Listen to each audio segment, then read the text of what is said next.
நீங்க இந்த யூனிகார்ன் என்ற கற்பனை கதாபாத்திரத்தை கேள்விப்பட்டிருப்பீங்க. அந்த யூனிகார்ன் நெத்தியில ஒரு கொம்பு இருக்கும். அதே மாதிரி நெஜத்துல ஒரு உயிரினம் இருக்கு. லேண்ட்ல இல்ல, கடல்ல. நார்வால். இவனோட சயின்டிபிக் நேம் என்னன்னா மொனோடான் மொனோசரஸ். சிம்பிளா சொல்லணும்னா ஒரு திமிங்கலத்தையும் ஒரு யூனிகார்னையும் சேர்த்த கலவை இவன். இவன் அதிகபட்சம் 5.5 மீட்டர் லென்த்தும் 1600 கிலோ வெயிட் வரைக்கும் வளருவானா. இவனோட கொம்பு மட்டும் தனியா மேக்ஸிமம் 3 மீட்டர் வரைக்கும் வளருமா. ஆக மொத்தம் ஒரு வேனை விட பெருசு. இவனோட கொம்பை வச்சு வாட்டர் டெம்பரேச்சர், தண்ணியோட உப்பு தன்மை எல்லாம் இவனால உணர முடியுமா. அப்புறம் ஏன் அதை வச்சு மத்த நார்வால் கூட கம்யூனிகேஷன் கூட பண்ணுவான். சொல்ல மறந்துட்டேன், அதே கொம்பை வச்சு சின்ன மீனெல்லாம் அடிச்சு கன்ஃபியூஸ் ஆக்கி சாப்பிட யூஸ் பண்ணுவான். இதுல என்ன கொடுமைனா இந்த கொம்பு மேலுக்கு மட்டும்தான் இருக்குமான்னு பார்த்தா இல்ல, சில ஃபீமேலுக்கு இருக்குமா, நிறைய ஃபீமேலுக்கு இருக்காதான். ஆனா நிறைய மேலுக்கு இருக்குமா, சில மேலுக்கு இருக்காதான். என்னடா இது கதையாக்குதுன்னு சயின்டிஸ்ட்லாம் முழிக்கிறான்.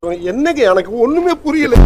பழங்காலத்துல இந்த கொம்பு தண்ணியை சுத்தப்படுத்தும், நோய்களை குணமாக்கும், விஷத்தை முறிக்கும்னு நம்பினாங்க. அந்த டைம் தான் 1500ஆம் ஆண்டுகள்ல குயின் எலிசபெத் I இதுல ஒரு கொம்பை 10,000 பவுண்டு கொடுத்து வாங்கினாங்க. அதாவது இந்திய மதிப்புல தோராயமா 12 லட்சம். அப்பவே இப்போ அதோட விலை 70 கோடிக்கு மேல. இவன் அதிகபட்சம் 100 வருஷம் வரை வாழ்வானோ. அப்புறம் இவனுக்கு இன்னொரு பேர் இருக்கு, கார்ப்ஸ் வேல். கார்ப்ஸ்னா சடலம். ஏன் இந்த பேர் வந்துச்சுன்னா இவன் உடம்பு கலர் ஒரு சடலம் மிதந்தா எப்படி இருக்கும் அப்படி இருக்குமா. கேட்கவே ஒரு மாதிரியா இருக்குல்ல. சரி, என்கிட்ட இருந்து ஏதாச்சும் புதுசா தெரிஞ்சுக்கிட்டு இருந்தீங்கன்னா ஃபாலோ பண்ணிக்கோங்க. அப்புறம் இவ்வளவு நேரம் கொம்பே கொம்புன்னு சொல்லிட்டு இருந்தேன்ல, அது கொம்பே கிடையாது. அது அவனோட லெஃப்ட் சைடு இருக்கிற கோரை பல்லாம். அதுதான் நல்லா நீட்டா கொம்பு மாதிரி வளருமா. ஜாலியாரு